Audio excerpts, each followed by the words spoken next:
ৰাতিৰ বুকু দেখা পালো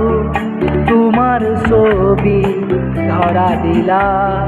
গোপনে আহি ইয়াৰ কোনত